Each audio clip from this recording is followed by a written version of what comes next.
You're jealous. Not so much. What I am concerned about, absolutely, and categorically, no, you're jealous. Before we jump in, tell me where you're tuning in from, and remember to like and subscribe. Your support helps the channel grow and keeps these stories coming. So here's the backdrop to what you're about to hear.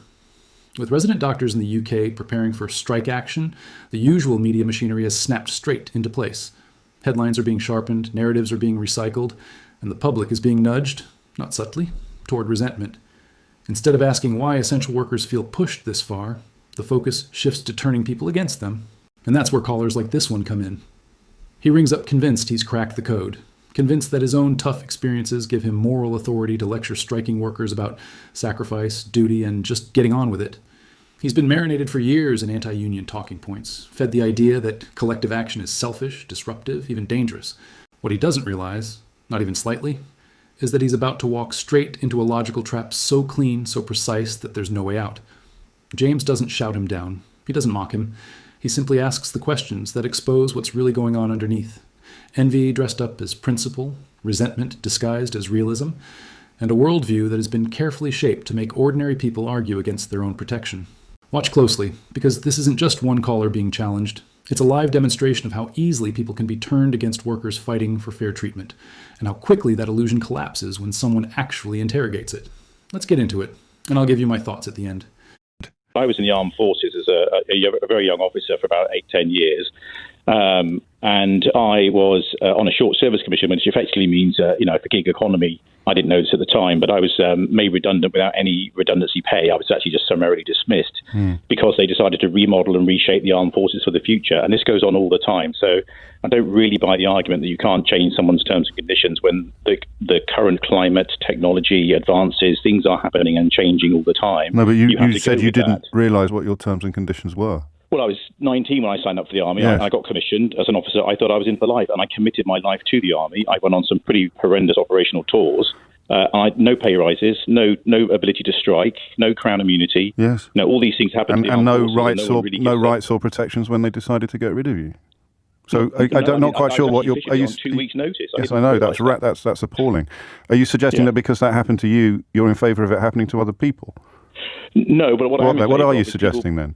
I'm suggesting that things do change, and you have to sit down there at the table and negotiate and compromise both sides. That's what they're doing. You didn't have that right, and Liz Truss is pledging to take that right away. No, and I don't agree with that. But what I do agree with is the idea that there are reasonable things happening right now that people are making big sacrifices for in the private sector as well. So the idea of just saying we're going to strike and make your lives a misery unless you give us more money, when I then I may not they just want a pay rise that recognises inflation, because if they don't get a pay rise that outstrips inflation, then every year they're earning less than the year before. So in the private sector, I've not had a pay rise for 8 years. You are doing that thing, Paul. Let's not let Paul, mate. You may not realise it, but you are very much, and I'm very grateful to you for ringing in, because I think you speak for millions. You're jealous. Not so much. What I am concerned about, absolutely, and categorically, you're jealous. You're literally telling me that you got shafted by your employer in the past, so you don't see why these employees should have any right of recourse with their employers. They should suck it up just like you had to. And now you're telling me that in your current working life, you don't have protections, you don't have a union speaking up for you, so why the hell should the railway workers have one? No, honestly, no. I don't believe they shouldn't have a union, but I believe the union are wielding too much power in the sense that they could bring the country to its knees pretty much at will. How much power do you think they should be allowed to have, Paul? Sufficient to sit around the table and negotiate and compromise on behalf of their members. And if the employer doesn't compromise? Say again? If the employer doesn't compromise, then what should they be allowed to do? Then there should be recourse to a higher body, to an arbitration committee that says you're being unreasonable. The government's refusing to speak to the unions. And they're at fault as well. We shouldn't be voting for a government that don't sit around the table. Unfortunately, that's the government we've got, and that's the government that the unions have to deal with. So if they can't go on strike, what can they do to stop employers treating them like you were treated as a young man? Well, I'm not sure. Just pause for a minute. Just think about the question, Paul. No, wait, because I don't want the railway workers to be treated like you were when you were slung out of the army. No, I agree. All right? So if they're going to do that to a workforce, what can the union do to stop it from happening? Well, I mean, the only recourse other than strike action would be some case of law that protects them, that forces the government to get around the table and negotiate. Liz Truss, I just played you a clip of Liz Truss promising to water down the law that currently protects workers. So in the world we live in, a trade union that wants to protect its members from being treated in the way you were treated as a young man, what weapon would you allow them to have? Well, I think we have enough frameworks and structures in our country now to. But we clearly don't, sit around the table and no, negotiate. But we clearly don't, because that is what they are doing. So when the employer, you keep repeating yourself, because you know, Paul, that the only truly meaningful recourse they have is industrial action, and you've realised that in the course of this conversation. And I don't want to embarrass you by labouring the point, but that is precisely what we've been talking about all morning, because you didn't get looked after when you felt you should have been. You've been turned into a person who doesn't think other people should be looked after either, because you can talk all you like about arbitration or compromises or legislative frameworks. This is a government, and Liz Truss's government is clearly going to be committed to this, that wants to strip away the protections that they already have. And you've been persuaded that that's a good idea, largely because you don't have any yourself. Okay, I think it's slightly over-pegging it there, James. I don't believe they should. Everyone's listening. That there should be a structure where the government don't have the ability to say we're not talking to you, and that the unions don't have a retort to say, well, in that case we're going on strike. If that's the only option, that's not adult. That's not sensible. We need to have a different kind of structure that says. Well, no, you see, you're so nearly there. Then, so I mean, here's the point: if an employer is as inconsiderate and as unreasonable as the army was to you, what could, if all of you and your comrades were in an organisation dedicated to protecting you and your comrades from unfair employment practices, from exploitative employment practices, what could you do to fight back? Okay, so let me just be absolutely clear. I don't think I was exploited in that sense. I mean, I was on a contract that I should have known better. I should have known at 19 what my contract was. Yeah, so my but point of that, James, what could you all have done collectively together to resist unfair treatment?